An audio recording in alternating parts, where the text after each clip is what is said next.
livre du Père Matthäus Maskin, l'expérience de Dieu dans la vie de prière. Quand le Christ nous exhorte à persévérer dans la prière en son nom auprès du Père et nous dévoile son intervention extraordinaire de médiateur, il nous donne, par cette union avec lui dans la prière, une force nous permettant d'accéder à des niveaux de l'esprit dépassant nos possibilités, nos perceptions, nos sens et toutes nos capacités humaines.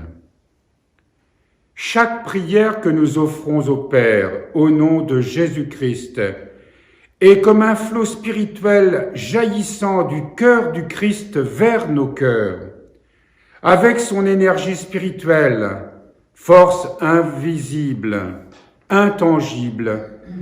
Il nous pénètre et s'installe au fond de l'âme pour nous élever au-dessus de nous-mêmes et nous porter au Père. Le mystère de la médiation du Christ à chacune de nos prières offertes au Père en son nom réside dans son intercession en tant que grand prêtre et dans son immolation rédemptrice qui l'a rendu capable de sauver de façon définitive ceux qui par lui s'avancent vers Dieu, lui qui est toujours vivant pour intercéder en leur faveur. Quand le Christ nous appelle à prier et nous assure que notre prière sera exaucée, il nous rend responsables et coupables si nous ne prions pas et si nous ne persévérons pas jusqu'à obtenir la réponse qui satisfasse sa volonté. Ainsi, la prière devient, parmi les actions les plus fortes, celle qui nous introduit à la communion immédiate avec le Christ, là où nos demandes sont reçues directement par le Père. Quand le Christ nous appelle à prier et nous assure que notre prière sera exaucée, cette phrase retentit pour moi de manière un peu particulière parce que cette nuit, j'étais réveillé et une personne m'envoie un SMS pour me demander une prière d'intercession urgente, vers 2 heures du matin. Comment le Seigneur nous appelle à prier? Là, il s'agissait d'une demande directe, précise, mais nous pouvons ressentir dans notre cœur l'appel à prier, pour nous-mêmes, bien sûr, mais aussi pour toutes sortes d'intentions qui viennent à notre esprit. Et nous sommes responsables de cet appel. Nous avons reçu un appel auquel nous devons répondre parce qu'une grâce urgente doit être destinée à quelqu'un qui en a grand besoin. Mais si nous faisons défaut, eh bien cette grâce ne sera pas donnée et ne sera pas reçue. Certes, le Seigneur ne nous appelle pas seulement nous à prier, il nous appelle sans cesse et beaucoup d'autres à prier. Mais il y a là un ministère évident. La prière, nous la concevons souvent comme quelque chose de personnel, pour nos propres besoins. Mais prier pour soi, c'est aussi prier pour le monde entier. Et prier pour les autres, c'est aussi prier pour soi. On ne peut pas dissocier une prière dite personnelle d'une prière qui serait adressée à notre prochain. Ce que nous ne devons jamais perdre de vue, c'est que l'ultime finalité de la prière est de glorifier Dieu, de goûter sa miséricorde, à sa vérité et à la merveilleuse fidélité de ses promesses. Il nous faut donc arriver à éprouver, quand nous prions, que la fin ultime de notre prière est l'annonce de la seule gloire de Dieu. Effectivement, quand nous prions, que ce soit pour nous, pour les autres, pour le monde, pour la création,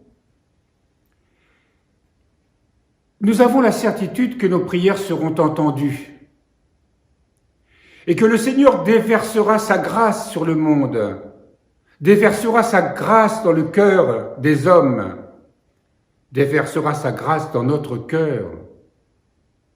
Et nous manifestons ainsi sa gloire. Nous manifestons ainsi la certitude qu'il veille sur nous et qu'il veut nous donner sa vie. La prière n'est pas autre chose que la manifestation de la vie même de Dieu. C'est pour cela que Dieu a besoin que nous prions.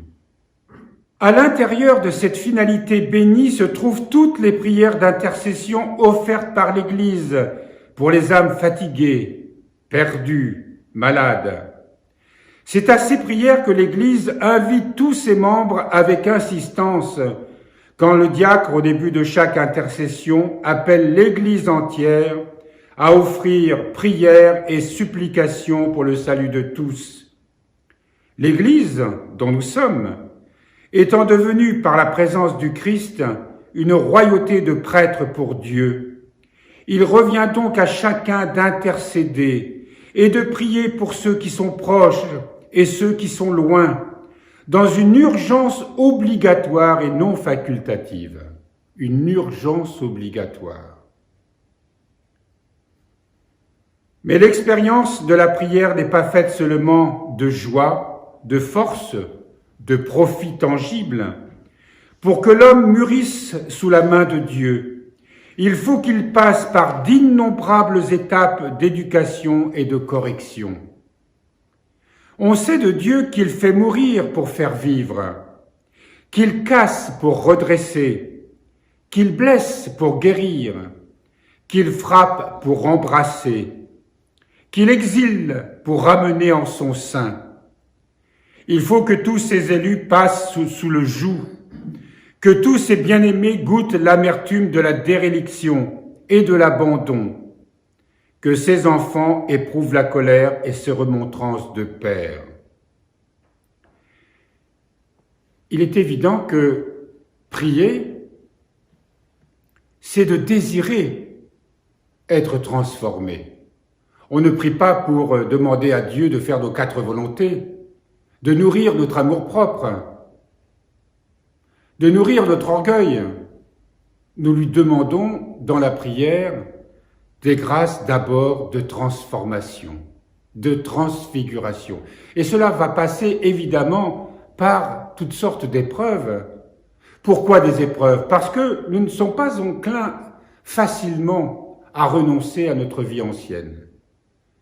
Et recevoir la vie nouvelle, c'est s'adapter aux principes, aux préceptes de cette vie nouvelle. Et cela ne va pas sans difficulté, sans résistance, sans combat, sans abandon. Mais c'est aussi cela qui fait de nous des êtres de lumière. Lorsque la prière s'installe au plus profond de notre cœur, elle devient notre vie, elle devient notre respiration, elle devient semblable au battement de notre cœur. C'est cela à quoi nous sommes appelés. Celui qui est entré en alliance avec le Père par la prière, au nom du Christ, doit tout d'abord confier son âme au jardin d'enfants de la correction, puis à l'école des souffrances primaires, enfin à l'institut des souffrances supérieures. S'il a fallu que soit rendu parfait par des souffrances le chef qui devait nous guider vers notre salut, c'est-à-dire le Christ, il nous est impossible d'entrer en communion avec sa gloire sans passer par la communion à ses souffrances. Mais il faut se souvenir que lorsqu'on parle de souffrance, il s'agit aussi de paix et de joie. La joie parfaite dont les saints nous parlent, dont les saints ont témoigné, est celle justement qui nous est donnée par la souffrance. Parce que la souffrance est le signe de la transformation. C'est le signe d'une mutation profonde, d'une vie ancienne vers une vie nouvelle. Donc la souffrance n'est plus quelque chose de négatif, quelque chose contre laquelle on combat. Dans la foi, elle est le signe d'une transformation profonde et c'est pour ça qu'elle est heureuse et c'est pour ça qu'elle est source de joie.